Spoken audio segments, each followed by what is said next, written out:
My name is Jane Perry, and I'm a voice actor in video games, and I've been acting in games for, between 10 and 15 years now. I think it's really important for actors and developers to have time at conferences like this where we can connect and learn from each other, because in the working environments, we don't always have the opportunity to do that. So for example, if you're an actor in a voice booth, you're working with a very small group of people. It would be your performance director, the sound engineer, and then probably coming in through your headphones, the client, the narrative designer from the game. But you don't have contact necessarily with, for example, the artist who might be animating your body and your face. You might not have an in-depth understanding of the provenance of the game, where it came from and the intentions behind it. And of course, all of this information is really useful for actors in terms of what they're going to provide in their performance, but also, and this is what I'm going to speak about a little bit in my speech today, is this idea of community and connecting with your community. Of course, this is a real gift, to be able to connect with fellow collaborators, with fellow creatives, and actors don't always have the opportunity to do that with games. So I think what would be useful for developers to understand is that there's a whole sort of craft and skill base and training that goes into what an actor actually does.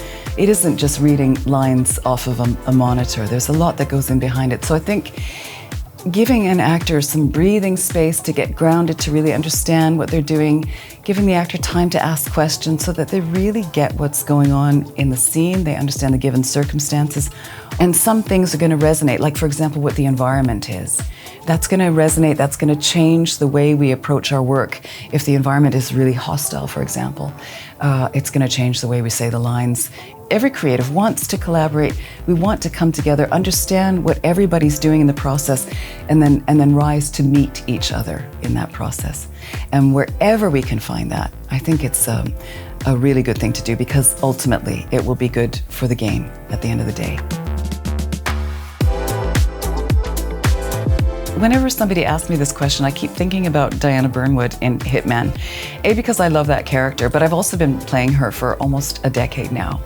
And so, circling back to what I was saying about collaboration and connection and this sort of sense of community, when you work on a role for those many years, you get to really know the people that you're working with.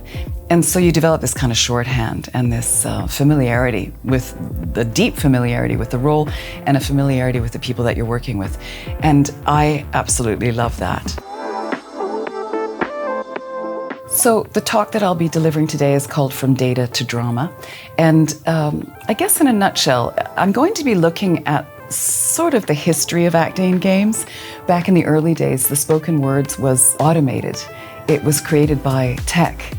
And then we arrived into what we have now, which I sort of feel is the golden era of performance in games. There's extraordinary performances in games, as we all know, that really are on par and perhaps even surpass film and television performances. But of course, we have this introduction of AI, this introduction of tech, again, that has the capability of doing what they did in the olden days, which is synthetically generated voices and popping that into the game. And of course, for different reasons. In the 1980s, they had to do it because they didn't have the storage space to fill in the data that would be the human voice. And now they're doing it, because AI is fast and quick and cheap. So my speech is a provocation to ask, if we are actually heading down the path of using synthetic voices again, is that okay? What impact will that have on the people who work in games, but also, importantly, what impact will it have on our audience, the players? So I just want us to be aware of where we're going and to really question it and understand, why are we doing this? Why is it important that we have artificial intelligence anywhere? I think Develop is a great combination of, obviously the panels and the talks and all that sort of thing, where you do learn a lot of information. But what is also great are the parties and the gatherings and the opportunities to network and meet new people and just have conversations with your colleagues, which is so important